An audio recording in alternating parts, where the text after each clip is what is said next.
오늘은 어제 검찰총장 인사청문회, 김호수 후보에 대한 인사청문회 관련된 입장을 좀 말씀드리려고 이 자리에 섰습니다.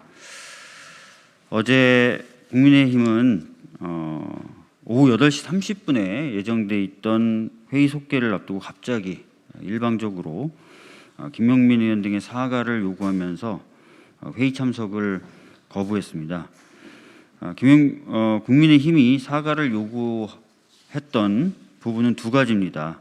하나는 김용민 의원이 검찰 출신 변호사의 정관 예우 문제를 거론하며 과거 유상범 의원이 변호사 시절 정관 변호사로서 대리수술 사망 사건이 발생한 병원에 법적 자문한 것을 예시로 든 부분이고요. 다른 하나는 이 질의에 대해서 유상범 의원의 반박과 김용민 의원의 재반박 과정에서 국민의힘 조수진 의원이 발언권 없이 마이크가 꺼져 있는 상황에서 발언권을 가지고 발언을 하는 김용민 의원에게 인간이 아니다라는 등의 말을 여러 번 하고 다른 국민의힘 의원들도 발언권 없이 의사진행을 방해하고 고성을 내면서 상호간에 목소리가 높아진 가운데 나온 김용민 의원의 발언 부분입니다. 저희는 수차례 설득을 통해서 다툼이 있었던 당사자 간에 또는 간사 간에 유감 표명을 하고 인사청문회를 진행할 것을 요청하였습니다. 다시 말씀드리면 김용민 의원 등도 유감 표명을 하고 원인을 제공했었던 유상범 의원 등도 유감을 표명하는 것이나 혹은 양당의 간사가 공통적으로 유감을 표명하고 회의를 진행하자고 요청을 한 것이죠. 저희가 사과를 안 하겠다는 것이 아니었습니다.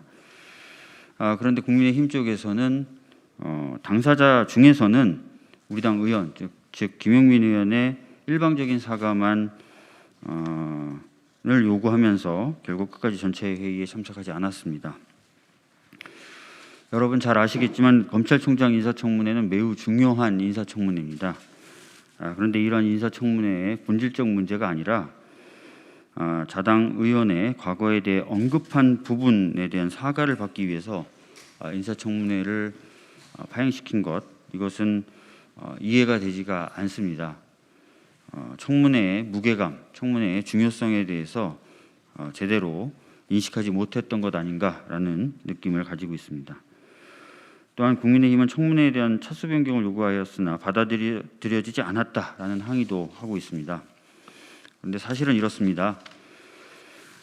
8시 반에 속개 예정이었던 회의가 속개되지 않은 상황에서 거의 4시간 가까운 시간 동안 후보자 그리고 여야 청문위원들, 국회 행정직원들이 다 대기하고 있었습니다.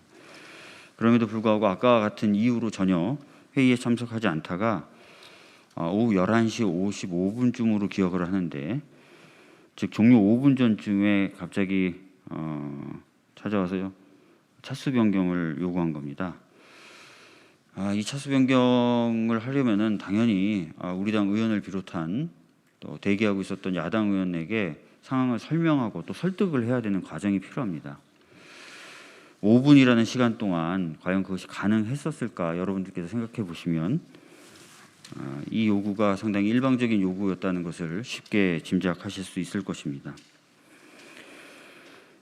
그래서 이 부분에 대해서 국민의힘이 항의하는 것 역시 저희들은 납득하기가 어렵습니다. 법상 청문회를 열 수 있는 기간은 5월 26일까지였습니다. 즉 어제까지였습니다. 이 기간이 지났기 때문에 향후에 어떻게 될지에 대해서는 많은 고민과 논의가 필요할 것이라는 생각이 듭니다. 이상으로 간단히 저희 입장을 밝혔습니다. 기자분들은 좀 전주혜 의원님이 아까 전에 밝히셨던 입장뿐만 아니라 방금 제가 밝힌 우리 더불어민주당 법사위원들의 입장까지 감안하시면서 기사를 써주셨으면 대단히 감사하겠습니다. 감사합니다.